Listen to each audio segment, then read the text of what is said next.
প্ৰতিজন অসমীয়াৰ আবেগৰ ৰঙালী বিহুলৈ মাজত মাত্ৰ আৰু দুটামান দিন বাকী আৰু এই সময়ছোৱাত অসমৰ ভিন্ন প্ৰান্তত বিহুৰ কৰ্মশালা ঢোল বাদনৰ কৰ্মশালা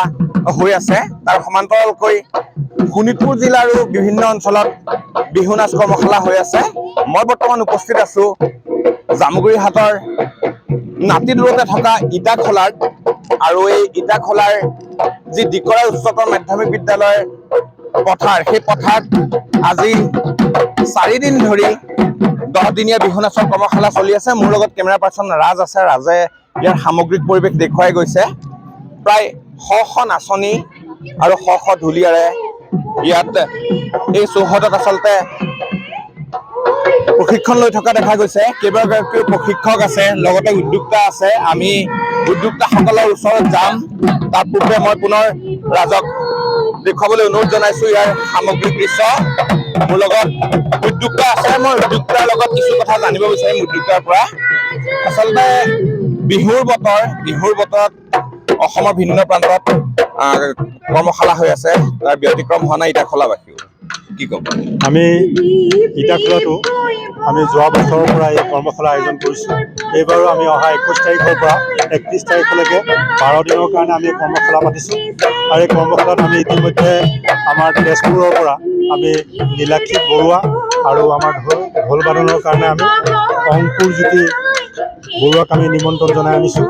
আৰু লগত তেওঁলোকৰ লগতো আৰু বহুত ধৰণৰ আমাৰ শিল্পীক আমি ইয়াত আমন্ত্ৰণ জনাই আনি পেলাই এতিয়ালৈকে আমাৰ 2টা বৰ্ষ হৈছে যোৱা বৰ্ষতো আমি অনুষ্ঠান পাতিছিলোঁ আৰু যোৱা বৰ্ষৰ পাছত এই বছৰ আমি যথেষ্ট ৰাইজৰ সঁহাৰি পাইছোঁ এতিয়াও প্ৰায় 2 শতাধিক আমাৰ নাচনী আৰু 1 শতাধিকতকৈ বেছি আমাৰ ঢুলীয়া ইয়াত প্ৰশিক্ষণ লৈ আছে আৰু এই অনুষ্ঠানটো অহা 31 তাৰিখলৈকে আমাৰ ইয়াত চলিব তাৰ পাছতে আমি ইয়াতে এইখিনিক লৈ পেলাই এইখিনি আমি বিহুৰ আয়োজন কৰিম আৰু আমি ভাবিছোঁ যে ইটাখোলা এটা সাংস্কৃতিক অনুষ্ঠান অঞ্চল এই অঞ্চলটোত বিভিন্ন জনগোষ্ঠীৰ মানুহে বাস কৰে সেই জনগোষ্ঠীৰ মাজত আমাৰ বিহুৰ যিটো সংস্কৃতি এই স্বকীয়তা আমি ৰক্ষা কৰিবৰ কাৰণে চেষ্টা চলাই আছোঁ আৰু সেই চেষ্টা আমি অব্যাহত ৰাখিছোঁ যোৱা বছৰৰ পৰা আৰু পৰ্যায়ক্ৰমে আমি এই অনুষ্ঠানভাগ আমি লৈ যাম বুলি আমি সামৰণি পৰিব অহা 31 তাৰিখলৈ আমাৰ চলিব ধন্যবাদ জনাইছোঁ মোৰ লগত এগৰাকী চিনাকি মুখ আছে অসমৰ টেলিভিছন জগতৰ চিনাকি এটি নাম ৰাজমণি ভূঞা মই তেখেতৰ ওচৰলৈ যাব বিচাৰিছোঁ কি ক'ব আজি প্ৰশিক্ষণৰত অৱস্থাত আছে প্ৰশিক্ষণ আজি মই আচলতে ধাৰাবাহিকত এইখিনি প্ৰথম মোৰ আচলতে বিহুৱে চিনাকি আজি বিহুৰ পৰা কণ্টিনিউ কৰি গৈ আছোঁ যদি দলীয় বিহু প্ৰতিযোগিতাত নাই যোৱা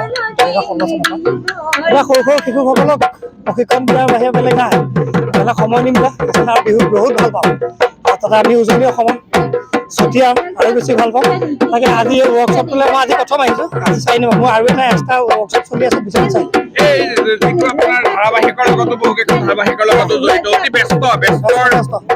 পৰাও এটা সময় দিয়া হৈছে দিয়া হৈছে মই ছুটি লৈ আহিছোঁ তাকো মই কালি মাতিছিলে যাব নোৱাৰিলোঁ ৰেঙনি এখন চিৰিয়েল অভিৰ পৰিৱেশ বুলি কৰি আছোঁ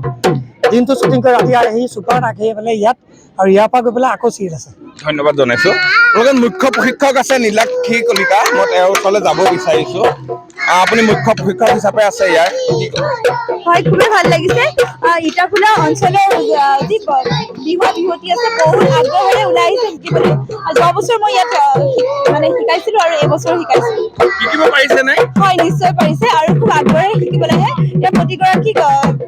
মানে ষ্টুডেণ্টে খুব আগ্ৰহেৰে শিকিবলৈ আহে। কিমান মান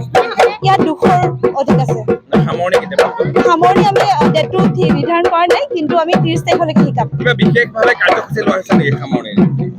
হয়, সামৰণিৰ দিনা অনুষ্ঠান থাকিব। নিশ্চয়কৈ মানপত্ৰ দিয়া হয় হয়, মানপত্ৰ দিয়া হ'ব। ধন্যবাদ জনাইছো। এয়া আছিলে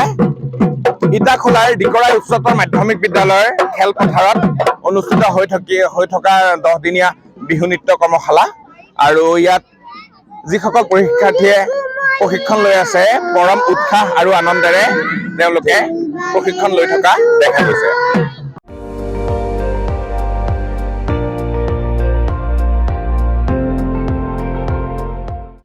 আপুনি চাই আছে ND24, সৰ্বশ্ৰেষ্ঠ নহয় সৰ্বোত্তমৰ দৌৰ।